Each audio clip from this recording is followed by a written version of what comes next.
Il a renversé un verre d'eau sur la robe d'une milliardaire et a été giflé devant tout le monde. Mais quand le mari de la femme a vu le visage du serveur, il s'est mis à genoux.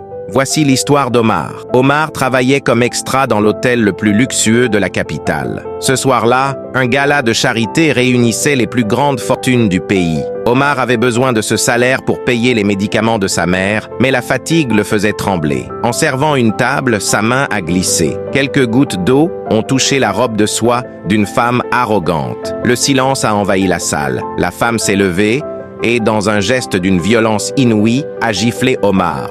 Espèce de bon à rien, ma robe vaut plus que ta vie entière. Sortez ce déchet d'ici. Le directeur de l'hôtel, voulant plaire à sa cliente, a attrapé Omar par le col pour le jeter dehors comme un chien. Mais c'est alors qu'un homme au fond de la salle, un milliardaire que personne n'osait approcher, s'est levé. C'était le mari de la femme qui venait de gifler Omar. Il a marché lentement vers le centre de la pièce. Tout le monde pensait qu'il allait achever le pauvre serveur. Mais à la surprise générale, l'homme s'est arrêté net, ses yeux se sont remplis de larmes et il a murmuré d'une voix tremblante « C'est toi, après toutes ces années, c'est vraiment toi ?» Il a ignoré sa femme et le directeur et s'est mis à genoux devant Omar en lui prenant les mains. « Pardonnez-nous, mon frère. Cet homme que vous venez d'insulter est celui qui m'a porté sur son dos pendant des kilomètres pour me sauver la vie pendant la guerre, alors que nous n'avions rien. » La salle est restée pétrifiée. La femme était livide. Mais le plus grand secret d'Omar restait à venir. Car si Omar travaillait comme simple serveur, ce n'était pas par manque d'argent. Quel est le secret caché d'Omar? Le milliardaire s'est mis à genoux.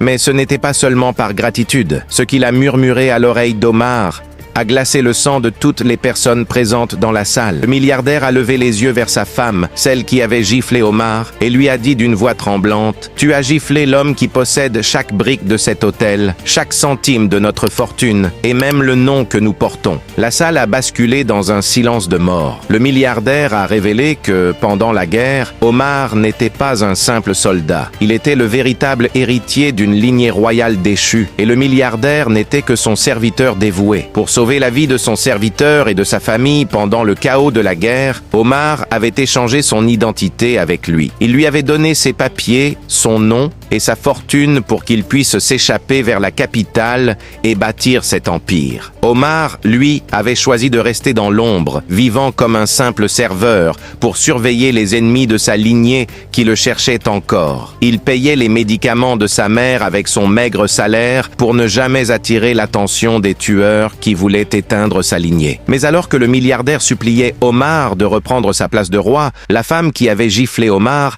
a sorti son téléphone en secret.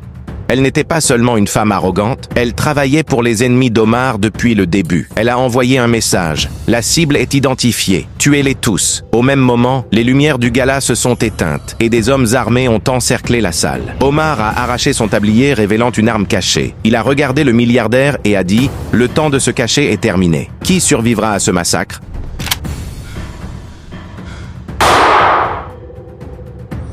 Les lumières s'éteignent. Un cri déchire le silence du gala. Ce n'est plus une fête, c'est un champ de bataille. Sous les éclats des projecteurs de secours, Omar n'est plus ce serveur tremblant qui a renversé de l'eau.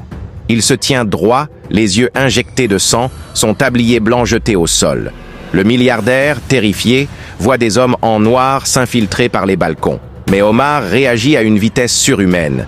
Il ne se contente pas de protéger le milliardaire, il élimine les menaces avec une précision chirurgicale que seul un membre de la garde royale peut posséder. Chaque coup porté par Omar est un message à ses ennemis, le roi est de retour. Alors que les balles sifflent, l'esprit d'Omar replonge 20 ans en arrière. Omar, jeune capitaine de la garde, porte le milliardaire, alors son jeune mentor et ami, sur ses épaules. Ils sont traqués. Le milliardaire est blessé. Omar s'arrête dans une grotte et lui tend son propre médaillon royal. « Prends mon nom, prends ma vie », murmure Omar. « Si tu restes ici en tant que prince, ils te tueront. Si tu pars en tant que moi, tu bâtiras l'empire que notre peuple mérite. » C'est là que le pacte a été scellé. Omar a donné son identité pour sauver l'espoir d'une nation, acceptant de vivre dans la poussière pour que son ami vive dans la lumière. De retour au présent, la femme du milliardaire, acculée près d'un pilier, hurle de peur. Mais Omar s'approche d'elle. Il ne la sauve pas. Il lui arrache son téléphone des mains. « À qui as-tu envoyé ce message, Sophia ?» Sa voix est une lame glacée. Elle tremble. On découvre qu'elle est la fille du général rebelle qui a tué la famille d'Omar il y a 2 décennies. Elle s'était mariée avec le milliardaire uniquement pour infiltrer leur fortune et attendre que le vrai héritier sorte de l'ombre. Elle l'a giflé ce soir-là pour le tester, pour voir si l'homme sous le tablier avait encore la fierté d'un lion. Sa gifle a réveillé le monstre qu'elle aurait dû laisser dormir. Le général entre enfin dans la salle de bal, entouré de ses derniers gardes. Le face-à-face est légendaire, le vieux tyran contre le prince devenu serviteur.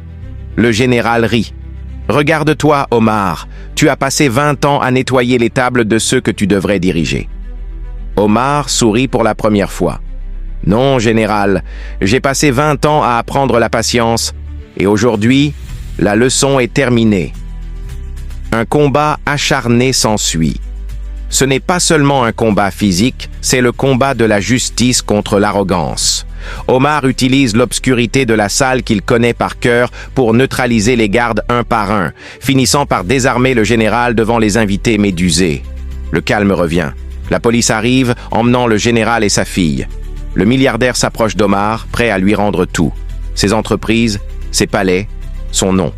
Mais Omar remet simplement son tablier sale sur son épaule. « Le pouvoir ne m'intéresse pas, » dit Omar. « J'ai découvert qu'on sert mieux son peuple en étant à ses côtés qu'en étant au-dessus de lui. » Il se tourne vers la sortie. Le milliardaire crie « Où vas-tu » Omar répond sans se retourner « Ma mère attend ses médicaments. Et demain, il y a un autre gala. Quelqu'un devra bien servir le café. » La morale de l'histoire ? La vraie noblesse ne se porte pas dans une couronne, mais dans les cicatrices d'un cœur qui s'est sacrifié pour les autres. Si cette histoire t'a touché, n'oublie pas de t'abonner. Partage cette vidéo pour montrer que la vraie richesse est dans l'âme. Quel personnage as-tu préféré? Dis-le-moi en commentaire.